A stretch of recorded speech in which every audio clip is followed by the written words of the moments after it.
안녕하세요. 공무원 남편과 5학년 초등학생 딸아이를 기르고 있는 결혼 13년차 40대 여성입니다.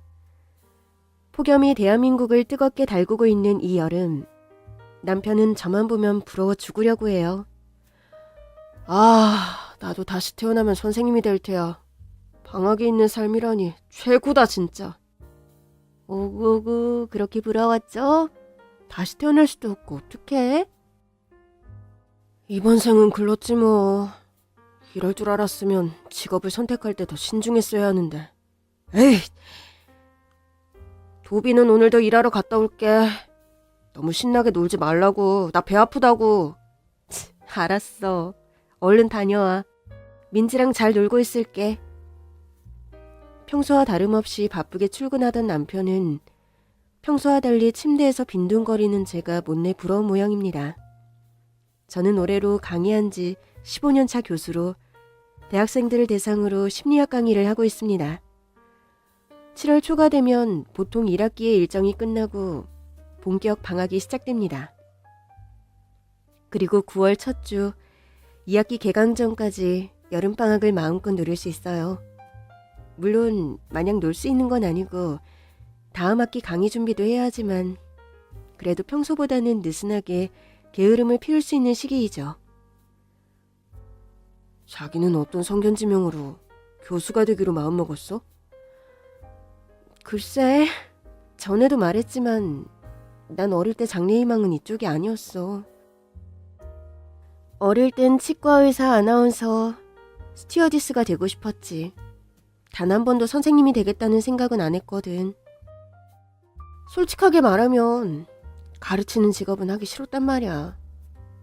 그런데 눈앞에 일을 닥치는 대로 하다 보니까 심리학 박사과정을 받고 있었고 박사 수료가 얼마 남지 않았을 때 지도 교수님이 나한테 교양 심리학 강의를 해보지 않겠냐고 제안을 하니까 거절은 생각도 못하고 15년째 강의를 하고 있네?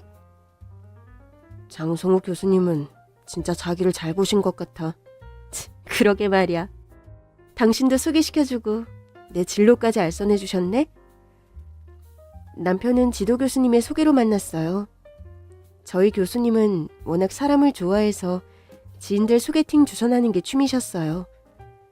저는 교수님 입장이 곤란하지 않도록 예의상 소개팅 자리에 나갔다가 인생의 반려자를 만나게 됐죠. 남편은 기상직 공무원이었는데 대기를 관측하고 관측 자료를 분석해서 기상 예보를 하는 일을 하고 있습니다. 아침 먹고 분석, 점심 먹고 분석, 퇴근 전까지 분석을 하는데 일기예보가 잘 맞지 않아서 속상해해요. 제일 듣기 싫어하는 말이 기상청 체육대회 날 비 온다는 말인데 실제로 그랬던 적이 있어서 남편은 그 말을 진짜 싫어해요. 저는 남편의 목소리에 반했는데요. 낮은 톤의 조곤조곤한 지적인 목소리. 다정다감한 말투가 너무 스윗한 거예요. 게다가 화낼 줄을 모르는 순둥이라 저는 결혼을 결심했어요. 남편을 착하고 반듯하게 키워주신 시부모님들도 너무 좋으셨어요. 시아버지는 극장을 운영하며 문화사업을 하셨는데 이제에도 밝으셔서 재테크로 꽤 많은 재산을 모으셨고요. 시어머니는 전업주부로 엄청 인자하신 분이세요. 남편 위로 누나가 하나 있는데 결혼해서 다른 지역에서 살고 계세요. 제가 시댁에 처음 인사드리러 갔을 때 시어머니는 이런 말씀을 해주셨어요. 우리 민재 어디가 마음에 들어서 결혼까지 생각하게 됐어요? 한결같은 모습이 마음에 들었고요. 가정적인 것 같아요. 결혼은 신중해야 하는 게 연애와 다른 현실이에요. 항상 좋은 일만 있는 게 아니라 서로 다른 문화 차이가 있어서 적응하는 데 시간이 걸려요. 네, 어머님. 조언 감사합니다. 잘 맞춰볼게요. 그래요. 우리 한번 잘해봐요. 그날 느낀 남편 집안 분위기가 너무 좋아서 가족이 되고 싶다는 마음이 강렬해졌어요. 솔직히 시부모님 댁에 들어가서 살아야 한데도 괜찮을 것 같았죠. 그런데 어머니는 서로 불편할 수 있으니 그러지 말고 신혼집을 가까운 곳에 구하는 게 어떻겠냐고 하셨어요. 시아버지께서 자상하신 데다 집안일을 어찌나 잘 도와주시던지 보기 좋더라고요. 시어머니는 당신이 신혼 때부터 시집살이를 호되게 하셨대요. 말도 마. 그땐 다들 그러고 살았으니까. 시어머니 눈밖에 안 나려고 새벽부터 밤까지 내내 가슴을 조이면서 초긴장 상태로 살았어. 민재 할머니가 보통분이 아니셨거든. 명문가 여식에 귀티가 남다르셨지. 당신이 아끼는 남편, 자식 말고는 차갑기가 얼음장 같으셨단다. 나한텐 겸상도 못하게 하시면서 곁을 주지 않으셨는데 다행히 우리 민재는 예뻐하시대. 어머님한테 서운하고 섭섭한 것도 많았지만 미운 정이 들었는지 어머님 돌아가셨을 때 제일 펑펑 운 게 나야. 친딸도 그렇게는 안 울 거라고들 할 정도였지. 모질고 혹독한 시집살이를 하면서 어머님은 마음속으로 다짐한 것이 있었는데 내 며느리에겐 이런 시집살이 절대 안 시킨다는 거였고요. 그 다짐을 저에게 몸소 실천하셨어요. 시어머니는 친척들 생신이나 제사도 일부러 안 알려주시고요. 무심하게 지내시다 가끔 카톡으로 짧고 굵게 따뜻한 안부를 전해주셨어요. 시댁 일과 무관하게 제 일상에 집중할 수 있도록 배려해 주셨죠. 결혼 1년 만에 임신하고 얻은 딸아이는 시부모님의 사랑을 독차지하며 자랐습니다. 언젠가 학기 중에 논문을 쓴다고 매일 시간에 쫓겨 주말 없이 일할 때 아이랑 남편 둘만 시댁에 보냈는데 귀가할 때 남편 손에는 반찬통이 바리바리 들려있는 거예요. 어머, 이게 뭐야? 내가 좋아하는 반찬은 다 있네. 파김치, 멸치볶음, 고추조림, 나물까지. 맛있다, 여보.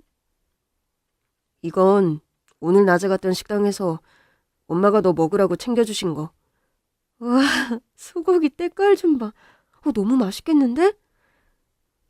엄마, 할머니가 이거 엄마만 먹으라고 하셨어. 그래, 할머니 말 들어야겠네. 안 그래도 집에 반찬이 뚝 떨어졌는데 어머니는 어떻게 하시고. 정말 천사가 따로 없으셔. 시어머니 덕분에 얼마나 편했는지 몰라요. 제일 감동받았던 건 제 생일마다 손수 생일상을 차려주신 일이에요. 미역국은 기본이고요. 잡채에 보리굴비에 제가 좋아하는 찰밥까지 새벽부터 준비해 놓으셨더라고요. 친정엄마도 이렇게 차려준 적이 없었고 저도 시어머니 생신상을 차려드린 적이 없었기에 감동은 거대한 쓰나미가 되어 저를 눈물지게 했습니다. 매우 많은 양이었지만 하나도 남기지 않고 행복하게 다 먹었답니다. 어머니, 너무 고맙습니다. 저 진짜 많이 먹었어요. 잘했다. 잘했어. 누구보다 저를 아끼고 예뻐하셨고 며느리 사랑을 보여주셨던 분이셨어요. 사랑하는 남자와 결혼해서 만난 각별한 인연이 천륜보다 못하지는 않을 거라며 어떻게 보면 자식보다 더 소중한 인연이라고 하셨어요. 제가 조금이라도 울적하거나 힘들어 보이면 밖에서 커피나 한잔하자며 저를 불러내시고 마음을 울리는 주옥 같은 말씀을 들려주기도 하셨죠. 이렇게 마음이 곱고 선한 천사이시니 하늘에서도 서둘러 데려가신 게 아닐까요? 시어머니는 환갑도 되기 전에 돌아가셨습니다.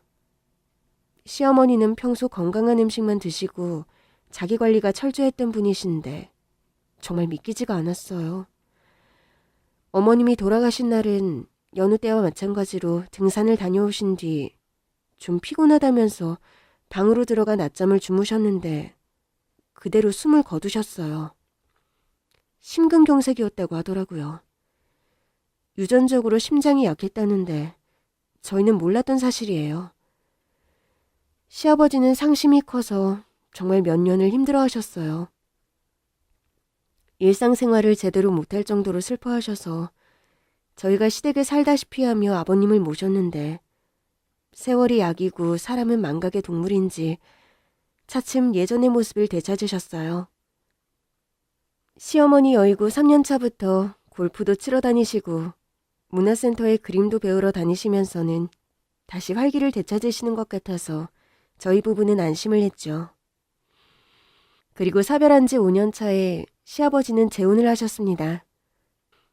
남달리 금슬이 좋고 서로를 끔찍이 위했던 부부가 상처를 하면 그 빈자리가 더 크게 느껴져서 재혼을 하는 경우가 많다더니 그 말이 맞는 것 같더군요. 그런데 문제는 재혼한 분이 너무 젊고 개성이 강한 여자라는 점이었어요. 두 분은 문화센터에서 그림 수업을 같이 하면서 처음 만났고 나중에 문화답사와 골프를 같이 다니시면서 친해졌다고 합니다. 그 여자의 나이는 저보다 겨우 1살 많았고 외모는 수더분했어요. 너무 평범해서 편안한 스타일이랄까? 저는 아버님이 제 또래의 젊은 여성과 교제하고 결혼까지 생각할 줄은 상상도 못했던 일이었죠. 아버님이 결혼을 결심하시고 여성분을 소개해 주셨는데 보니까 여자 측에서 아버님께 굉장히 적극적으로 잘하는 모양이었어요. 오빠 처음 만났을 때 오빠가 저보다 1~2살 많은 줄 알았죠. 나이 듣고 깜짝 놀라서 들고 있던 폰을 떨어뜨렸다니까요. 보세요. 옷도 캐주얼하고 외모도 상큼하니 어딜 봐서 60대 같아 보여요? 정말 깜짝같이 속았다니까요. 내가 그리 동안은 아닌데 자꾸 이러는구나. 딱 봐도 상대의 환심을 사려는 과도한 립서비스를 날리는데 아버님은 진심으로 받아들이고 좋아하셨습니다. 저는 40대 초반 여성이 60대 후반 남성을 사랑할 확률이 얼마나 될까? 어떤 마음이면 27살의 나이 차를 극복할 수 있는 걸까? 이런 의구심이 들어서 제가 남편과 결혼하려고 했을 때 시어머님이 저에게 했던 질문을 그 여자에게 해봤죠. 저희 아버님 어디가 마음에 드셔서 결혼까지 생각하신 거예요? 자상함이죠. 저한테 아빠처럼 남친처럼 잘해주시니까요. 저는 어려서부터 국경, 나이, 인종을 초월한 사랑을 꿈꿔왔어요. 나이 따윈 문제가 안 되죠. 그래도 제가 이런 세계의 로맨스를 하게 될 줄은 저도 몰랐답니다. 아, 나이를 초월한 로맨스요? 그런 말이 있잖아요. 나이는 숫자에 불과하다. 저에게 딱 맞는 말이죠. 저는 아무리 자상하고 친절해도 아빠뻘인 분에게는 이성적 감정이 들지 않았는데 말이죠. 그 여자를 만나고 돌아온 날 돌아가신 시어머니 생각이 더 났습니다. 남편에게 섭섭한 마음을 토로했죠. 당신은 괜찮아? 난 뭐가 뭔지 모르겠어. 아무리 봐도 진실돼 보이지 않는데 아버님이 진심이시니까 반대도 못하겠고. 나도 내가 알던 아버지가 맞나 싶게 의외긴 해. 그렇다고 우리가 간섭하고 반대할 문제가 아니잖아. 아버님이 젊은 여자와 한번 살아보겠다는데 어쩌겠어. 어머니 살아계실 때까지는 한눈 팔지 않고 착실하게 사셨으니까. 어머니가 돌아가시고 혼자 되시면서 인생 그까 있고 내 맘대로 내가 하고 싶은 대로 하면서 살겠다. 이렇게 마음먹으신 것 같아. 나는 27살 나이 차이 나면 남자로 느껴지지 않거든? 경비 아저씨 지도 교수님이 아무리 자상하고 친절해도 연애 감정이 안 생긴단 말이야. 진짜 신기해. 대체 아빠뻘 남자를 만나는 여자들 심리는 뭐야? 엘렉트라 콤플렉스라고 무의식적으로 자기 아버지를 닮은 사람을 배우자로 선택하려는 경향이 있긴 하지. 그건 어릴 때나 그렇고 성장하면서 변한단 말이야. 그런데도 유독 아빠뻘 남자에게만 이성적 감정이 생긴다면 보통은 아버지에게 받은 애정이나 관심이 부족해서 아빠뻘 나이의 남성들에게 애정을 받아서 그 결핍을 채우고 싶어 하는 거거든. 애정 결핍이라. 살다가 나보다 어린 새엄마를 만나게 되는 확률이 얼마나 될까? 세상만사 쉽지 않구만. 근데 난 아버님 결혼 정말 걱정돼. 아버님 재산이 좀 많아? 그 여자가 왠지 그걸 노리고 탕진시킬 것 같은 불안감. 기우겠지? 어쩌겠어. 아버님 재산을 날릴까봐 걱정이라고 하면 분명 이럴걸? 아버지 재산을 나중에 우리가 가지려고 그런다고. 추하게 재산 다툼하는 것으로 비칠 수도 있어. 하긴 아버님 재산을 아버님이 쓰시겠다는데 우리가 할 말은 없다. 그래도 마음이 찜찜했습니다. 아니나 다를까 아버님은 그 여자에게 외제차도 사주고 아파트도 그 여자 명의로 하나 해주신다는 이야기를 전해 듣고 안 되겠다 싶어서 아버님께 넌지시 말씀을 드렸어요. 아버님, 이런 말씀 송구한데요. 사실 아버님이 하시는 일에 자식된 도리로 들을 말씀은 아닌 듯 싶어 고민을 했습니다만 그래도 말씀을 드려야 할 것 같아서요. 왜 돌다리도 두드려보고 건너라고 하잖아요. 아무리 선한 사람, 좋은 인연도 단점이나 안 맞는 구석이 있게 마련인데 한 1년 정도 만남을 가지신 뒤에 결혼을 결정하시는 게 어떨까요? 만난 지 겨우 3개월 만에 결혼 이야기가 나온 것도 그렇고 조금만 더 신중했으면 좋겠어요. 누가 그렇게 말하니 섭섭하구나. 그 사람 보기엔 가벼워 보일지 몰라도 알고 보면 속 깊고 좋은 사람이야. 아, 예. 제가 주제 넘는 말을 드렸죠? 죄송해요. 아니다. 네가 우려하는 게 뭔지 안다. 그런데 어떡하니? 내가 그 사람한테 정이 많이 들어서 헤어질 수가 없구나. 한 남자로서 결혼까지 약속한 마당에 사내 대장부가 뱉은 말을 번복하기는 영 면목이 안 서는구나. 네가 이해해 주겠니? 네, 아버님, 알겠습니다. 그럼 외제차야 그렇다 쳐도 아파트 명의는 결혼하신 뒤에 서로에게 더 신뢰가 쌓였을 때 선물하셔도 늦지 않을 것 같아요. 좀 더 확신이 섰을 때 선물이 더 가치 있지 않을까요? 내가 서두르는 감이 있지? 그래, 그건 네 말대로 하마. 그렇게 시아버지는 새 여자를 만나 새 장가를 드셨습니다. 나름 신혼한 달은 아버님을 지아비로 여기며 지극정성을 다하는 듯 싶었는데 한 달이 지나고부터 점점 아버님 혼자 집에 계시는 날이 많아서 어쩐지 딱해 보였습니다. 아버님, 어머니는 어디 가셨어요? 응, 공치러 갔어. 왜 같이 가지 않으시고요? 내가 장염이 걸려 집에 있기로 하고 그 사람 혼자 보냈다. 모처럼 외출인데 나 때문에 취소하면 미안하잖니.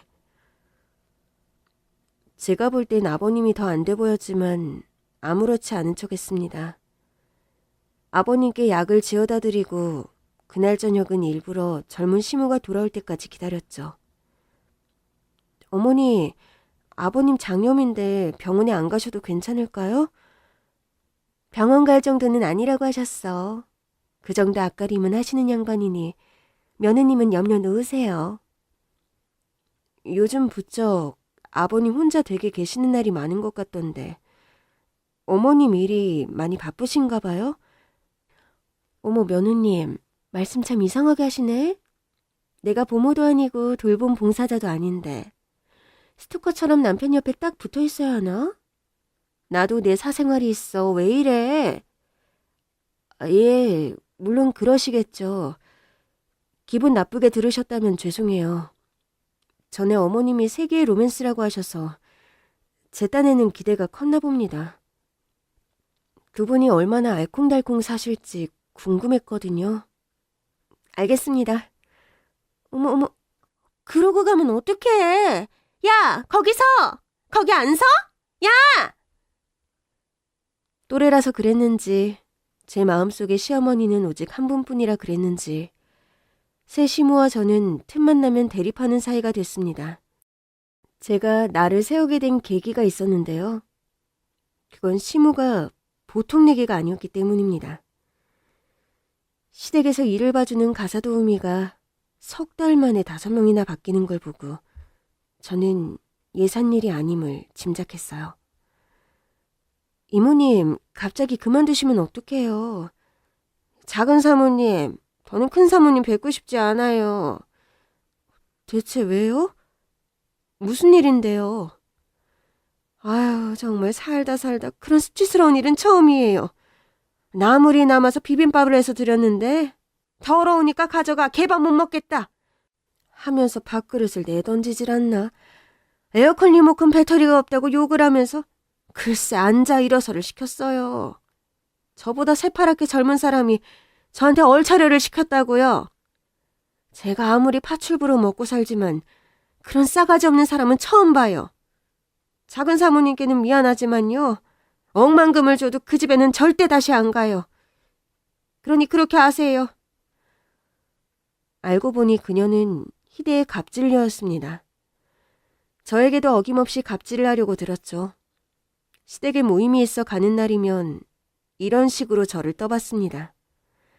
우리 며느님, 과일 깎는 솜씨 좀 볼까?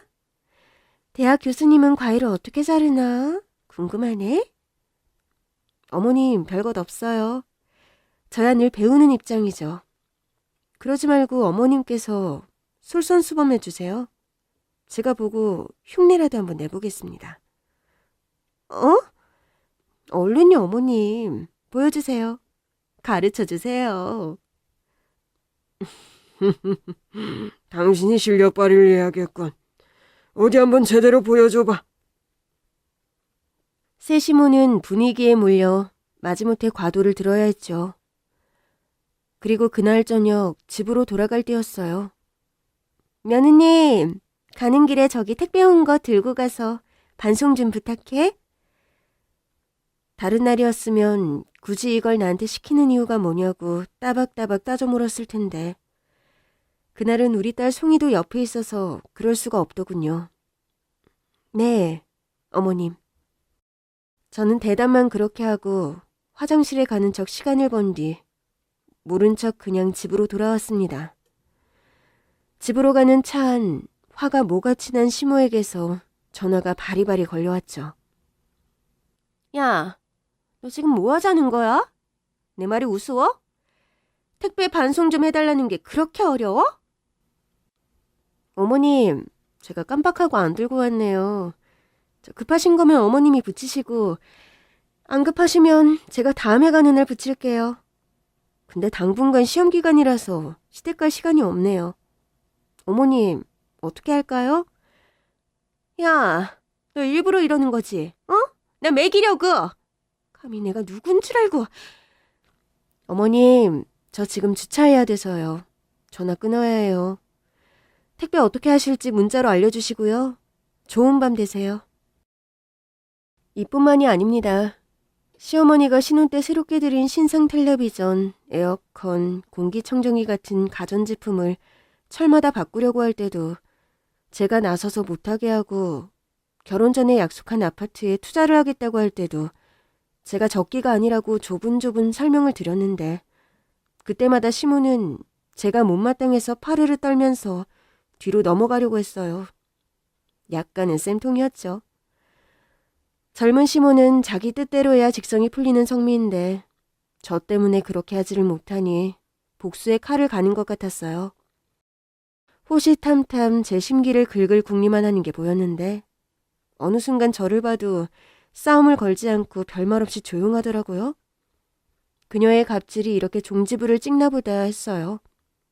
그러던 어느 날 저에게 수상쩍은 일들이 일어났어요. 쓰레기를 갖다 버리려고 잠시 현관문 앞에 두고 차키를 가지러 갔다 온 사이에 쓰레기 봉투가 사라진다든지 저희 세 식구가 외식하러 나가거나 외출을 할 때에도 누군가 저희를 지켜보는 듯한 기분이 들었습니다. 고개를 들어 이리저리 둘러보고 살펴봐도 수상한 사람은 없었어요. 여보, 왜 그래? 응? 아까부터 자꾸 이리저리 둘러보고 집중을 못해. 이거 날이면 날마다 먹는 소고기가 아니야. 여보, 제일 비싸고 맛나기로 유명한 고깃집이야. 집중해. 누가 자꾸 우릴 보는 것 같아서 신경이 쓰여.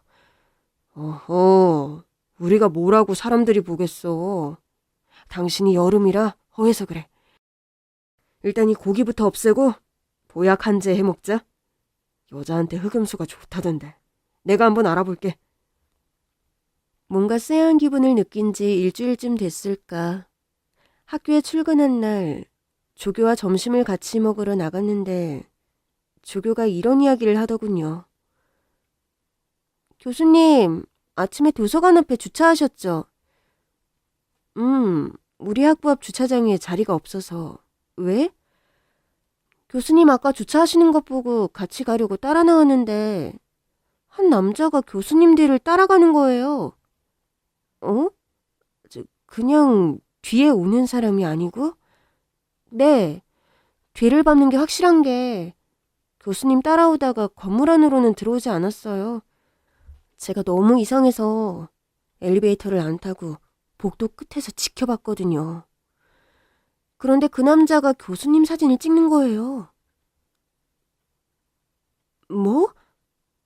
나 지금 소름 돋았어. 아침에 바로 말씀드리면 오늘 오전 수업 다 망칠 것 같아서 지금 말씀드려요. 이수 씨, 자기가 나를 배려한다고 이제 말했구나. 고마워. 그나저나 경찰에 신고해야 하지 않을까요? 스토킹한다고? 증거도 없이 심증만으로 신고하면 아무 처벌도 안 받고 풀려날 게 뻔해. 물증을 잡아야겠어. 그래서 조교와 저는 머리를 맞대고 대책을 세운 뒤 날이 밝기를 기다렸습니다. 다음 날 점심시간, 조교와 저는 연구실을 빠져나왔습니다. 그 시각 학부에서 제일 사진을 잘 찍는 학생 세정이 가방에서 디카를 꺼내 들고 저희 뒤를 조용히 쫓았습니다. 저희는 미리 약속한 대로 사람들이 많이 다니지 않는 학교 뒤편의 한 식당으로 향했어요. 일부러 천천히 걸어갔어요. 얼마 지나지 않아 한 식당에 다다랐을 무렵 휴대폰 문자가 왔어요. 촬영 완료. 까만 모자 쓴 사람이에요. 안경도 썼고요. 아디다스 운동화, 흰색 셔츠에 베이지색 반바지. 지금 돌아보시면 안 돼요. 바짝 붙어서 가니까 조심하세요. 딱 걸렸구나. 쾌재를 부르면서 조교와 저는 한 식당 대문 안으로 들어섰습니다. 그리고 심호흡을 하면서 속으로 하나, 둘, 셋을 세고 다시 문을 나갔습니다. 대문 안을 기웃하던 남자와 그대로 마주쳤어요. 무방비 상태로 저를 본 남자는 너무 놀라서 그 자리에 풀썩 주저앉고 말았어요. 다행히 험악하게 보이는 인상은 아니었습니다. 왜 이런 일을 하나 싶게 평범하고 수수한 얼굴이었어요. 세정이 달려와서 남자의 얼굴이며 모습을 닥치는 대로 찍었습니다. 얼굴이 나왔는지 잘 찍혔는지 확인할 겨를이 없었습니다. 저는 그 남자의 멱살을 잡고 일으켜 세웠어요. 당신 뭐야? 누군데 내 뒤를 밟는 거야? 무슨 말씀을 하시는지요? 저는 그냥 지나가는 나그네입니다. 나그네 좋아하시네. 세정아, 네가 찍은 사진 보여줘. 네, 교수님. 세정이가 디카를 그 남자 얼굴에 들이밀며 조금 전에 촬영한 사진을 보여주었습니다. 학교 연구동을 빠져나올 때부터 저희 뒤를 따라붙어 미행을 하던 모습이 고스란히 담겨져 있었습니다. 이수야, 이 사람 어제 주차장에서 본 사람이 확실해? 네, 교수님, 맞아요. 어제 제가 본 사람이 확실해요. 이래도 발뺌을 하시겠다. 증거도 확보했으니 경찰서로 가면 되겠네요. 어서 가시죠, 나그네 씨. 휴대폰을 들고 경찰에 신고하려니까 남자가 사색이 되어 양손을 기도하듯이 깍지를 끼고는 이실직고를 했습니다. 교수님, 잠시만요. 제 말씀 좀 들어보시고 경찰서로 가셔도 늦지 않을 겁니다. 무슨 핑계를 대려고요? 얼른 앞장서요. 사모님, 하선정 씨 아시죠? 방배동 하선정 씨요. 하선정이라면 우리 시어머니요?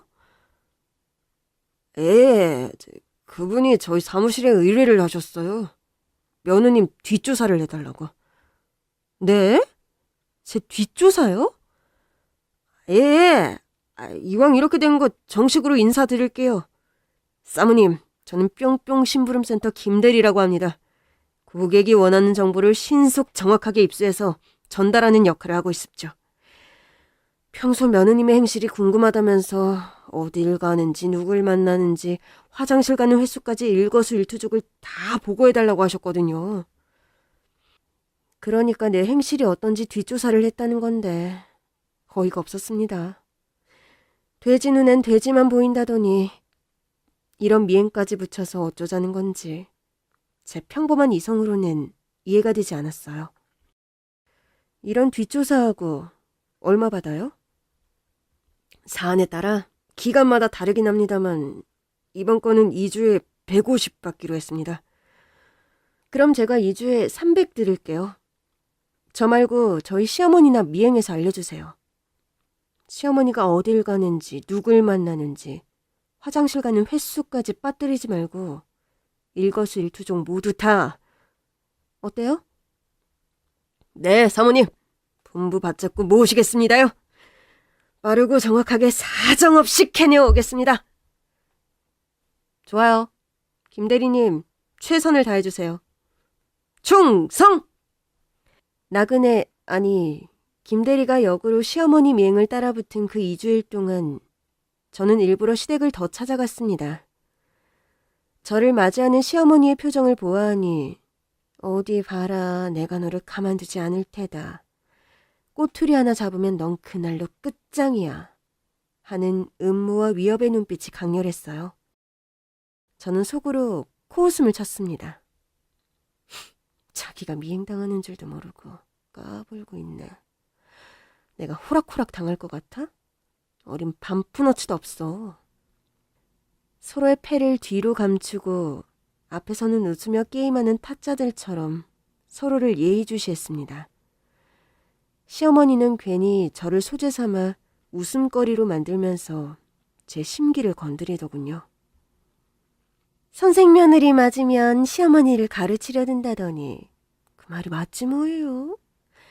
저희 집엔 교수 며느님이 계시니 눈치가 이만저만 안 보여요. 저희 집의 실세거든요. 비선 실세 때문에 대통령도 탄핵되는데 가정은 오죽하겠어요. 저도 벙어리 3년, 장님 3년, 귀머거리 3년 해야지. 응? 말끝에 가시가 있는데 다들 웃으니 제가 정색을 하고 말았습니다. 제가 실세라뇨. 가당치도 않아요. 어머머, 네가 그렇게 반응하면 내가 뭐가 돼? 어째고 한 말인데. 너 오늘 좀 예민한 것 아니니? 어쭈, 나를 예민한 사람으로 몰아가려는 심산인가 본데. 제가 가만히 당하고 있을 사람이 아니죠. 저도 상대에 따라 다르죠. 상대가 매너 없고 무례하다면 예민해질 수밖에 없잖아요. 그러고 보면 어머님은 타인을 불편하게 만드는 탁월한 능력을 가지셨어요. 그런데 어쩌죠? 저도 배려심 없고 싸가지 없는 유해한 사람 앞에선 절대 고분고분한 사람이 아니거든요. 이래서 교육이 얼마나 중요한지 몰라요. 일반적인 교육을 받으면 남들에게 피해주는 행동은 지양하잖아요. 그걸 아직 모르는 애들이나 본능에 따라서 그냥 배설하고 싶은 대로 배설하죠. 그래서 무례한 사람은 애 같고 아직 못 배운 사람, 미성숙한 사람인데 만일 모든 사람이 짐승처럼 본능대로 배설하면서 살아간다면 길거리는 똥으로 가득 차겠죠? 아니면 머릿속에 똥만 가득해서 그런 이야기만 하시는 걸까? 아무튼 내가 한 말과 행동이 타인에게 어떤 영향을 끼칠 수 있는지 자각할 수 있도록 교육하는 게 참 중요한 것 같아요. 뭐야? 야, 너 말 다 했어? 지금 나 들으라고 하는 소리지? 어머님, 쉿. 그렇게 소리 지르시면 송대에 물이 가세요. 저는 이만 가볼게요. 송이학원 데리러 가야 하거든요. 어머님, 아버님, 편안한 밤 보내세요. 저는 양껏 세시물을 골려주었습니다. 이튿날 저녁 심부름센터 김대리에게서 전화가 왔어요. 사모님, 중간 보고 드리겠습니다. 어제 연락이 와서 오늘 점심께 하선정 씨를 만나고 오는 길입니다. 약속한 2주가 됐는데 왜 아무런 소식이 없냐고 닥달을 하셨고요. 쥐잡듯이 다 뒤졌는데 꼬투리 잡을 만한 나쁜 행실을 보여준 적이 없다고 보고 드렸습니다. 그리고 사진을 요청하셔서 그동안 조사 자료로 전달해 드렸고요. 예. 당연히 사모님 출퇴근하고 되게 귀가하는 장면밖에 없죠. 시어머니 쪽 동향은 어때요? 뭔가 진전이 있나요? 네, 있습니다. 오늘 하선정님을 만나고 올 때 그동안 사모님 조사할 때 사용했다며 녹음기 하나를 일부러 전달하고 왔습니다. 별다른 내용이 없어서 쓸모는 없을 겁니다. 그런데 그 녹음기가 원격으로 녹음이 되는 첨단 제품이거든요. 예? 원격으로요? 그게 가능해요? 물론 제 장비와 거리가 반경 500m 안에 있을 때 작동이 되긴 합니다. 그래서 제가 녹음기를 전달하면서 슬쩍 녹음 버튼을 누르고 왔어요. 나름 도청이네요? 뭐 그렇다고 할 수 있죠. 네, 조금만 수상해도 전부 알려주세요. 그럼요, 당연하죠. 그렇잖아도 지금 미행 중입니다. 오빠라고 부르는 남자와 약속을 잡더군요. 오빠요?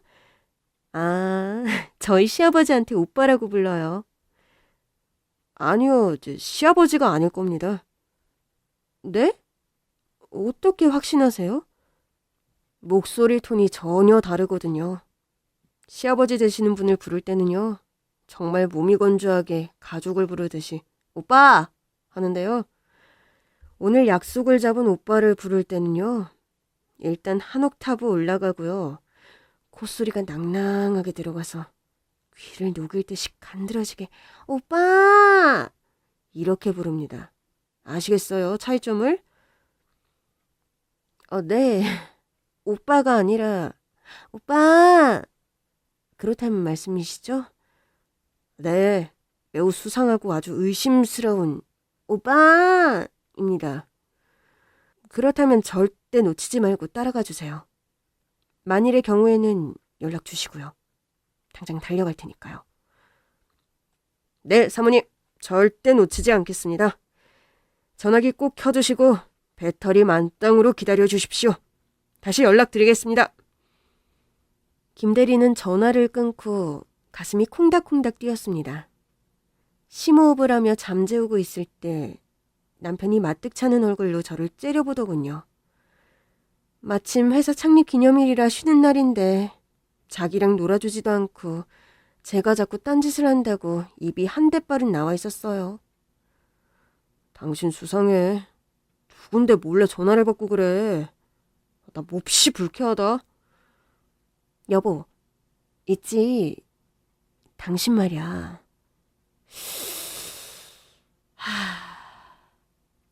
뭐야, 뭔데? 말을 하려다가 말아. 당신 사람을 말려 죽이는 2가지 방법이 있는데 하나는 말할 것처럼 해놓고 입 꾹 닫는 거고, 그리고 2번째는 어머니가 오빠! 만나러 갔대.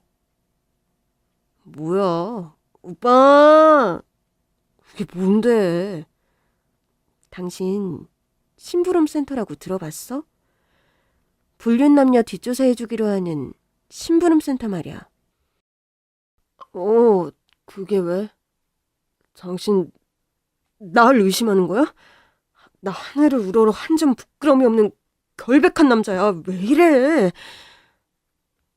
그게 아니고 저는 시어머니가 저의 행실을 빌미로 잡으려고 뒷조사를 시킨 일부터 김대리를 잡아서 제가 역으로 시어머니 미행을 시킨 일까지 지금까지 사정을 소상하게 남편에게 알려주었습니다. 그러니까 우리 아버지가 아닌데 오빠 하고 부르는 남자를 만나러 갔다는 거지? 그래서 현장을 덮쳐야 하는 순간이 생기면 곧바로 나한테 전화 주기로 했어. 헐, 그렇다면 우리 이러고 있으면 어떡해? 당신 바바리 걸쳐. 안경도 쓰고 준비하자. 준비라니? 전화 오면 당장 출동할 준비를 해야지. 우리 송이. 송이는 집에 오는 대로 아버님 댁에 보내야겠다. 남편은 당장 출동이라도 할 듯이 형사 콜럼보처럼 바바리를 걸치고 거울을 보며 담배를 입에 물었다 놓았다 하더군요. 얼마나 무료하고 심심했으면 저러나 싶어서 말리지도 못했어요. 남편 성화의 송이까지 아버님 댁에 맡겨두고 저희는 숨을 죽이며 김대리의 전화를 기다리고 있었습니다. 그러나 저녁을 먹고 9시 뉴스가 끝나가는데도 별다른 연락이 없었어요. 에이, 텄네 텄어. 오늘은 꽝인가 보다.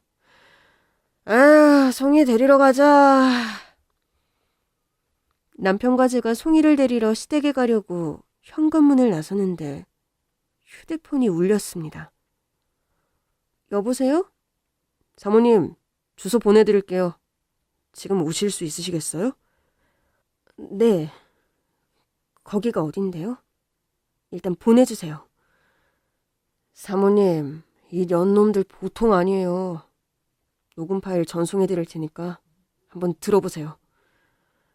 남편과 저는 곧바로 지하주차장에 세워둔 차에 몸을 싣고 김대리가 보내준 주소로 냅다 달렸습니다. 야간 주행을 하는 동안 김대리가 보내준 녹음 파일을 재생했어요. 김대리가 불륜을 직감했던 그 간드러진 오빠의 오빠이 흘러나왔습니다. 두 사람이 술집에서 술을 마시고 있는 것 같았어요. 오빠, 살살 달려. 저번처럼 취해서 꽐라대면 재미없단 말이야. 야, 이 더러운 세상! 소주 한 잔도 내 맘대로 못 마시냐? 정작 답답해서 뒤질 사람은 안 돼. 오빠가 왜 난리야? 야, 너 결혼하고 3개월이면 공사 마감이라며. 너 진짜 그 영감탱이 사랑하는 거 아니냐? 그래서 시간 질질 끄는 거 아니냐고. 뭐래. 씨발. 나 진짜 3개월이면 할아버지 재산 다 내 명의로 하고 튈 수 있었거든? 근데 그 집에 집 지키는 미친 개 한 마리가 있을 줄 내가 알았냐고. 말했잖아. 그 집 며느리 장난 없어. 심리학과 교수랍시고 나를 분석하고 자빠졌는데 어떡해. 몸을 사려야지. 그래서 내가 미행 붙이라고 했잖아. 사생활 털어서 먼지 안 나오는 사람 없다고. 교수나 불행이? 그것들 다 위선 덩어리야. 그런 작자들일수록 구린 데가 많은 법이라고. 오빠 말대로 했지. 그런데 뭐가 나오는 게 없어. 진짜 짜증나. 돈만 날린 것 같아. 그런데 돈 아끼면 안 돼. 전문가들한테 의뢰해야지. 당연히 전문가한테 했지. 그런데도 성과가 없어. 그래서 이러고 세워라 내워라 그 영감탱이 죽을 때까지 기다릴 거야? 설마 그런 거야? 잠자코 있어봐. 우리에겐 플랜 B가 있으니까. 그게 뭔데? 불륜의 증거를 잡아서 그 교수년을 쫓아내고 난 뒤에 영감탱이를 보내려고 했는데 교수년을 쫓아낼 빌미가 없다면 뭐 하는 수 없지. 영감탱이를 먼저 없앨 수밖에. 캬, 이래야지 방배동 뾰족구도 하선정이라고 할 수 있지. 그래, 계획은 다 세웠고? 나를 뭘로 보고. 오빠, 하루 교통사고 사망자 수가 얼마나 되는지 알아? 오, 통계까지 섭렵하셨다. 하루 2,735명이 교통사고로 깨꼬닥하는 거야. 횡단보도 건너다가 죽고, 음주 차량에 치여서 죽고, 추돌사고로 죽고. 그렇게 죽는 사람이 하루에 2,735명이라고. 우리 영감탱이도 오랜만에 약주를 하고 오면서 굳이 차를 몰겠다고 하네. 물론 약주에는 정말 약이 들어가 있지. Dangerous. 위험한 약 말이야. 본인은 모르겠지. 음주운전으로 저 세상에 가게 될 줄은 까마득히 모르는 거야. 어때? 내 시나리오가? 이야, 10점 만점에 10점. 최고다, 최고. 야, 진짜 넌 난년이야. 정말 깔끔하네. 존경스럽다, 야. 그나저나 영감탱이 저 세상에 가면 우리 사모님한테 재산이 얼마나 오려나? 한강 보이는 고급 아파트 한 채는 기본이지. 아, 진짜. 그녀만 아니었어도 지금 4명이로 되어 있을 텐데. 진짜 재수 없다니까. 겨우 아파트 한 채? 어머, 오빠. 겨우 아파트 한 채라니. 극장도 4명이로 해달라고 할 거거든? 게다가 생명보험도 3개나 들어놨걸랑. 사망보험금까지 두둑하게 받으면 우린 그날로 세계 일주하면서 인생을 즐기는 거야. 상상만 해도 행복하다. 오빠. 자, 한잔해. 우리의 아름다운 미래를 위하여! 와, 오늘따라 왜 이렇게 달아? 오빠, 한 잔 더 받으시와요. 술맛 좋고. 우리 이러지 말고 오늘 밤 너와 나 단둘이서 파리파리. 행복을 내가마는 행복한 파리. 사랑을 느끼면서 파리파리. 아침이 올 때까지. 오케이? 오케이. DJ DOC 노래를 부르는 두 사람은 정말 꿀값을 떨고 앉아 있었습니다. 그렇게 3차를 간 곳이 서울 근교의 산장 모텔이었고요. 거기로 들어가는 두 사람을 촬영하자마자 김대리가 저에게 전화를 한 거였어요. 혹시나 했는데 역시나 그 여자의 정체는 아버님의 재산을 노리고 접근한 꽃뱀이 분명했습니다. 그것도 아버님의 목숨까지 노리고 있는 천하의 악녀였어요. 남편은 녹음을 듣는 중간중간 참지 못하고 차를 세우고 가슴을 쥐어뜯었습니다. 아버지, 어머니! 희한하게 저도 그 순간 돌아가신 시어머니가 너무 보고 싶었어요. 여보, 정신 차려. 이럴 때가 아니야. 이것들 경찰에 쳐넣으러 가자. 그래, 그러자. 우리 아버지와 어머니의 이름으로 내 저것들을 절대 용서하지 않을 거야. 여보, 가자. 남편과 저는 손을 꼭 잡고 차를 몰아서 그 년놈들이 들어간 산장 모텔 앞으로 갔습니다.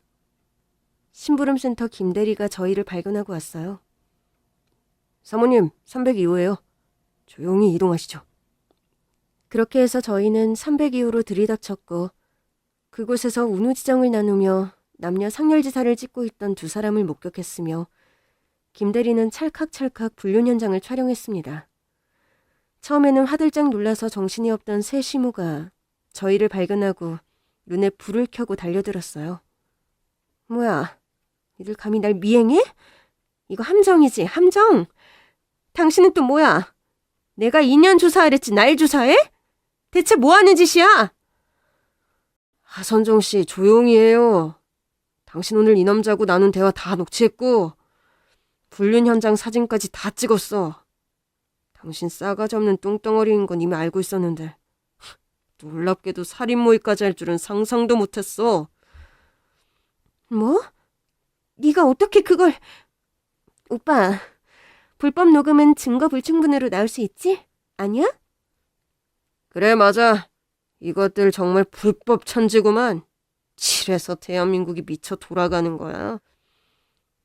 남자가 협박을 하듯이 일어서자 김대리가 그 남자를 제압했습니다. 조용히 하세요. 저희 심부름센터는 합법만을 추구하고 있어요. 왜 이래요?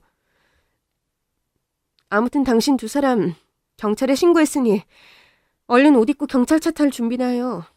꼴도 보기 싫으니까 어서요.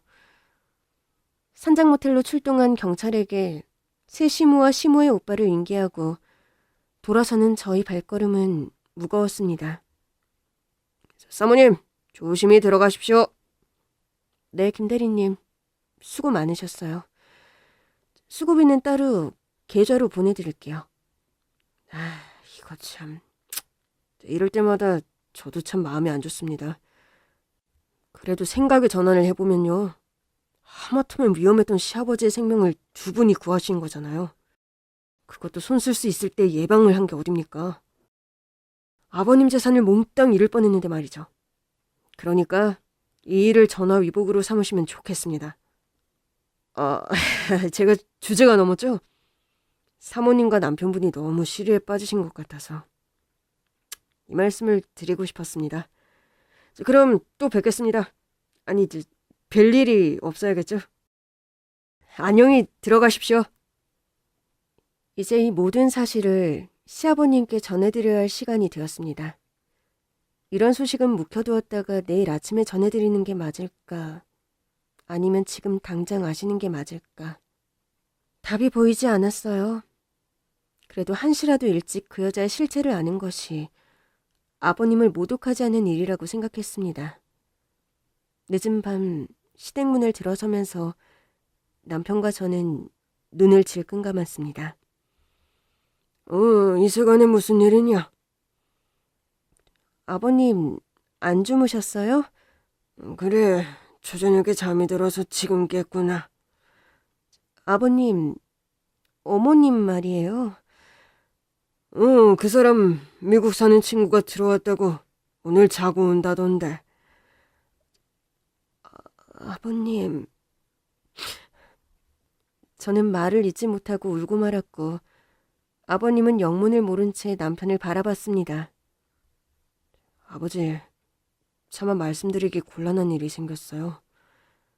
새어머니가 사람을 시켜서 송이 엄마 뒷조사를 시켰는데 그걸 알게 된 송이 엄마가 역으로 새어머니 미행을 시켰고 어쩌다 보니 그 여자의 정체를 알게 됐습니다. 뒷조사라니, 아니 미행이라니, 그게 무슨 해괴한 말이냐? 아버님, 놀라지 마세요. 그 여자는 아버님의 재산을 노리고 접근한 꽃뱀이었어요. 뭐라고? 아버지, 그냥 이걸 한번 들어보세요. 그 여자 애인하고 나누는 이야기를 녹음한 건데 죄송합니다. 직접 들어보시는 게 좋을 것 같아요. 그렇게 저희 시아버님은 세상이 무너지는 진실과 정면으로 마주하셨습니다. 시아버지는 모든 사실을 알게 된 후 저희에게 미안하다며 저희를 본 면목이 없다며 그 길로 모든 재산을 남편에게 증여하시고 머리를 깎으시고 산속으로 들어가셨어요. 지금도 속세와 담을 쌓고 산속에 움막을 짓고 자연인으로 살고 계신답니다. 아무리 저희와 같이 살자고 해도 싫으시대요. 아마 이 세상에 사람들에게, 여자에게 환멸을 느끼신 게 분명해요. 저희는 언제까지고 시아버지를 찾아뵙고 돌아오시기를 소원하고 있습니다. 살인을 계획하고 불륜을 저지른 극악무도한 세시모와 상간남은 어떻게 됐냐고요? 살인 예비죄로 징역 8년을 선고받고 지금 감옥에서 잘 썩고 있습니다. 다시는 이런 나쁜 일을 저지르지 않도록 제대로 반성했으면 하네요. 제 이야기는 여기까지입니다. 긴 이야기 들어주셔서 감사합니다.